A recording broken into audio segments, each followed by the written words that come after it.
So I'm here with Richard Hannon. Richard, welcome to Qatar. Is this your first visit? It's not. No, I've been here to the track. I was here last year for the meeting. It's lovely, a good crowd out today, and a lot of my ex-horses running here, so I've got a few to watch. I hope they don't improve too much for leaving my place, but one of them was third there, so ran okay. And what are your impressions so far of the race meeting? It's fantastic, you know, the crowd enjoy it. We've been very well looked after in a box upstairs, and I've spoken to Jazim Ghazali, nice chap, met him at Newmarket and racing in England, so had a chat to him. He's basically won everything all day, I think, so get a bit of his luck and that'll be all right. And you obviously train quite a lot of horses for the Qataris. Yep. Would you ever be tempted to have a runner here?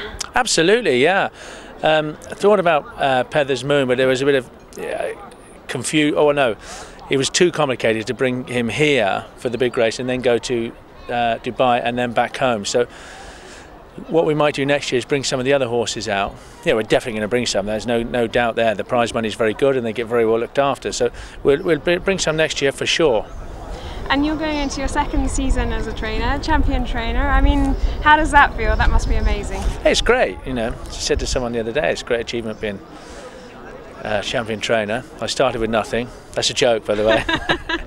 You know, I had a great head start. You know, I'm a very lucky man, and it all went well, and hopefully it can go well next year as well. We've got some lovely horses, you know, especially from Sheikh Joanne and Sheikh Mohammed bin Khalifa Al Thani as well. And how many horses are you going to have in the yard this season? 247.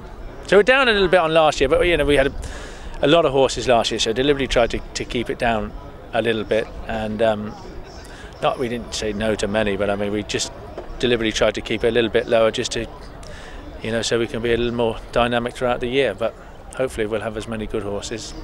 And you've got some seriously exciting prospects, Tiggy Wiggy, Ivorwood. Can you give us the latest on those? Yeah, Ivorwood looks fantastic, you know, really good. He's about as exciting a 3-year-old colt I've seen going into the Guineas in our place for, you know, 7 or 8 years, easy, since the likes of Camphor Cliffs.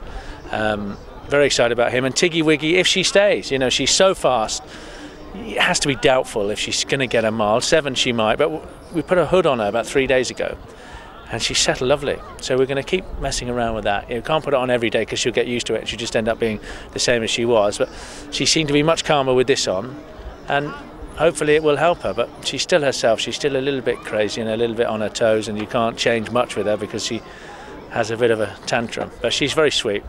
And Ivorwood, is he going to have a prep maybe in the Greenham? Yeah, I would say probably either the Craven or the Greenham. Not sure yet. It would be ground dependent. You know, sometimes it turns out very soft at Newbury. So, you know, it might be Craven, but, you know, we don't know. And the filly will probably go, I would say, to Newbury for the Fred Darling, because she doesn't get a penalty and she's won there and she doesn't mind the soft ground.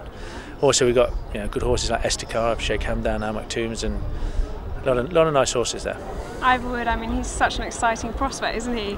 Yeah, he's a very good looking horse, very imposing when you see him, and up until his last race last year he looked near on, you know, the best 2-year-old for some years, but for some reason he didn't run his race. We went through him after the race and all his bloods were fine.